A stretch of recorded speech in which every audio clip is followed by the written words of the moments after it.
Welcome back to the show. Neil Delamere is still with us.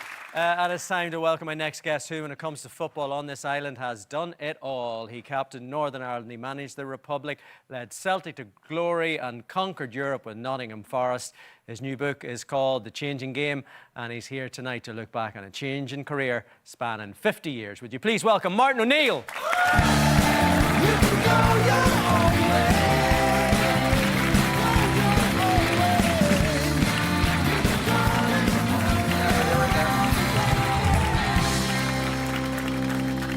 Well, I was going to introduce you guys, but you know each other. You were at a gig with this man recently. Is that right, Martin? Yeah, we were somewhere in Belfast. Yeah, I was the... do you want to say it? No, you tell the story. Okay. You were actually very funny. Oh, thank you very much.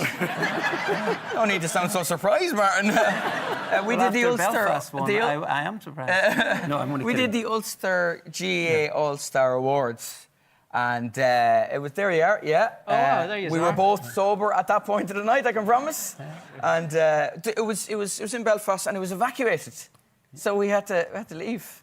Right. Yeah. And evacuate... But we came back again, and the programme did get finished, so it was no problem. Okay. Yeah. The fire alarm went off, and basically, you saw how clever people over 50 were, because everybody who was in their 20s went, "What is that noise? I've never been evacuated from a building before." And everybody over 50 turned into a ninja, right? All the over 50s were putting bread rolls in their pockets and just preparing for the That's future. how I met him. Yeah, that's how we met, yeah. That's how you met him. Look, congratulations on this. I really enjoyed reading it. I love the fact that you basically, the start of the book is the end of the story. When you walk out of the City Ground as manager of Nottingham Forest, it was a dramatic few minutes or a couple of hours. It was, absolutely. Did you know that was the end whenever you were... Well, it came? Right, okay. So what had happened, I became over as a 19-year-old, second time ever in a plane, and I came as a 19-year-old, signed for Nottingham Forest way back in October of 1971. All dreams. I was going to be the next George Best. Everything was just going... In fact, I was going to surpass George Best. Just didn't happen. But anyway, so... and then I signed the contract in this little room beside the manager, and it was great. So life was going to be fantastic. At the City Ground? At the City Ground. So fast forward 50-odd years, and I'm manager of Nottingham Forest. I'm manager there for about 4 months. I came in January of 2019, and we'd won the last 3 games of the season, but we didn't get into the promotion area, and I had another year of my contract to go. Anyway, so the chief executive and the director of football, both Greeks, working for Mr. Marinakis, and they brought me. We had done 1 week of pre-season. It was pre-season, in fact. So I'd done a 1 week of pre-season, finished the week, and having a bite of lunch with the backroom staff. Next thing you know, over comes the director of football, little stoutish lad who had been a swimming instructor in Athens a couple of years earlier, and so he said, the chief executive wants to see you. Remarkably and ironically, I'm into the very room that I'd signed the contract away those 50 years before. And they just said, listen, the way you run the football club is not the way we want to run it, and so we're relieving you of your duty. And okay, fine, no arguments. So I go into the room, my own little managerial room, call in my backroom staff to tell them, by the way, we're going to be home earlier than you think here today. And so anyway, the next thing I know, there's a knock on the door, and I think one of my goalkeeping coach's daughter had called him to say that there's a new manager has already been announced.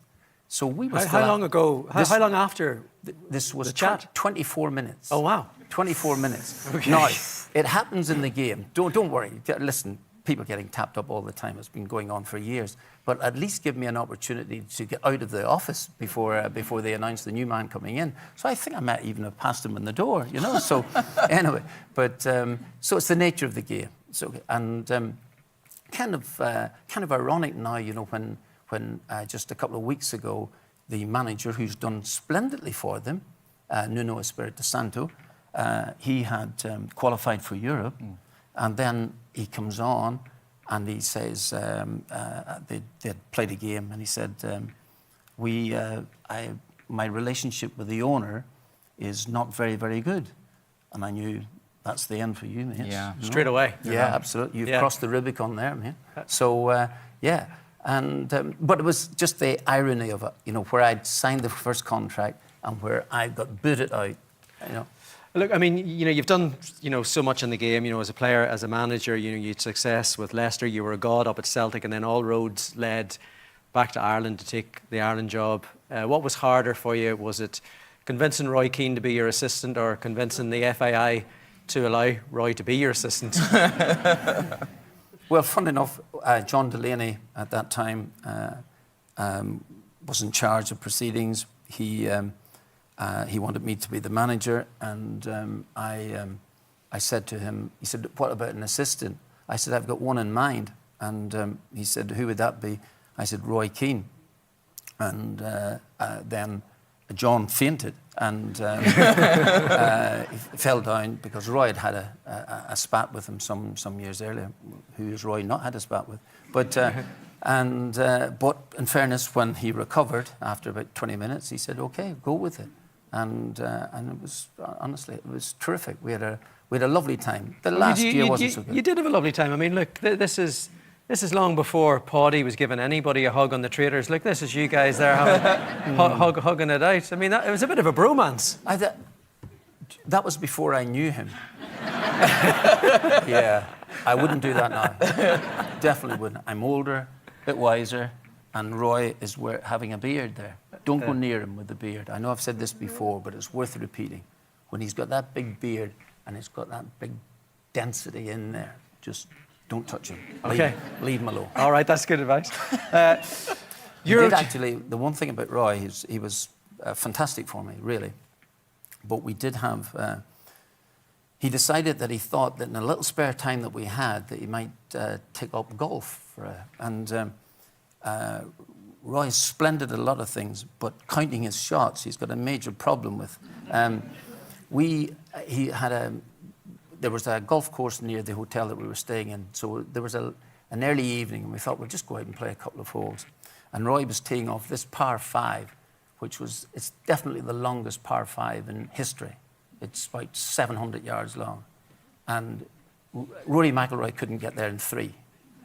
So, and Roy's teeing off with a 7-iron, and he's in the trees somewhere, and so we leave him alone about 15 minutes later, we're up at the green, and this ball just comes up and nearly hits me in the shoulder, and Roy, I said, "What's that?" And Roy said, "That's my shot." I said, "How many have you had?" He said, "I've had 3." I said, 3? I said, "You've been there 20 minutes in the woods." He said, "That's my 3rd." So after that, we decided to count Roy's shots all the time. Each shot then. So the next hole, I said to Seamus McDonough, "How many do you do, Seamus?" 12. I said, "How many did you do, Stevie?" I did 11. I did 10. "Roy, how many did you do?" I said, "I did 15. "No, you didn't. You did 17. And that was the way we counted them out. So I just love the fact that on live TV you've actually called Roy Keane a cheat at golf. This is good. Yeah, no question about it. Although he said he got his own back because he claimed that I actually cheated myself because I was in the woods. He said he'll never find that ball. Believe it or not, it was up in a lovely little tuft just when I found it. There was 2 Japanese prisoners of war beside me at the time, and it was lovely. And I just got it, and I was able to manoeuvre it out nicely. Nicely? And and that was actually called cheating. Did anybody see this? What? Did anybody see this? No. Oh. No. I mean, yourself and Roy, you know, you brought great success. I mean, you're the last manager to bring Ireland to a major tournament in the Euros in 2016. You know, there must have been great memories from that tournament for you. It was really, really fantastic. First of all, I genuinely want to say this without sounding patronising. It was a privilege to manage the team. Here we go. There's a few. That's you doing your jump there. And look, the fans, they got the medal for the city of Paris as well. That's young Brady scoring that goal against Italy. It was really great. And there's a big hug again. Yeah. You were at those championships, Neil, were you? Yeah, that was me. I used to dress up as the president to go to all the games. No, yeah, I was at that Sweden game. It was absolutely amazing, yeah. And the way the Irish fans were treated at the Stade de France was brilliant, because the next time I was back in the Stade de France was Liverpool, Real Madrid, and I went with, Tim McGarry from who presents the show I do in Belfast, and the French police tear gas to people all around us. So it was pretty much like 5 yards in front of us was tear gas. So, but the French police did not realise that Tim McGarry grew up in North Belfast in the 70s, and he laughed in their face. It was brilliant. We all had tears in our eyes, but Tim's were from nostalgia mainly. Like, I was lying on the ground, he's like, "Get up, it's just a wee bit of atmosphere, come on, will you?" There was such... Thanks for getting us there. But I'd imagine you get an awful lot of abuse. Cheers, I had a great time. Thanks for getting us there. Did you... That was the game? Yeah.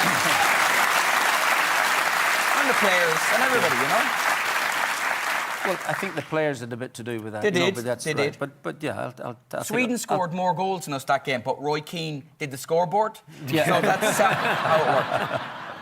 So, I mean, Martin, whenever you look at the Irish team, today, do you look at it and go, "There's something there I would change," or do you still think there's a chance of qualification?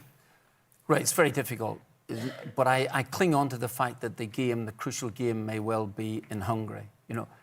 The only consolation you get from the results that they've had so far was that Hungary, who probably think they should have had 4 points on the board, a victory against the Republic and maybe a draw against Portugal, have only 1 point in the board at this minute. So the game against Hungary becomes vital, absolutely vital. So I cling on to that hope that can be the case. It might be it might be clinging on to something, but that's what I'll do. Hope is all you have. Yeah. And would you like to have seen Roy get the gig as manager? I would have done, yes, absolutely. I think I do genuinely think that listen, he's a busy man. He's got loads and loads of things on. He's never off the TV, and but no problem. He's doing exceptionally well. But I thought that when the opportunity came up, and it did to a certain extent. I mean, I wasn't in his ear all the time, but I was saying to him, I think it would be great if he would take it. And there might be an opportunity again. And I think just the international football now might suit him in the sense that I think he can get the whole team razzed. I think he can get the country razzed up. And it would be nice to see him, absolutely. Whether he wants it or not is an entirely different thing. But it would be great if he could, at some stage or another, that he would take over. This is a great read. It covers 50 years of the career. I know this isn't you sort of getting your pipe and slippers. What else can we expect in your future? That's a very good point, because maybe the idea of the 50 years starting and ending in that very room that Brian Clough used to hammer me in, and so all of those things, maybe somebody's telling me that's about time. So Would you take another manager gig? Right. Okay. I would be considered too old. Genuinely be considered too old. I'm not asking what you're considered. I'm asking because whenever I talk to you, I still see fire in the belly. Do you think there's a job you could do? Well, I could. Looking at some of the managers doing it now, I could do equally as badly as them. So, so I think, I would. That's a possibility. Sorry, an improbability. But at the end of it all, I wouldn't get the opportunity. Well, look, never say never. No, that's true. Never say never. Look, Martin, thank you so much. It's always a pleasure chatting to you. Give it up one more time for Martin O'Neill. Thank you. Thanks very much. Thank you.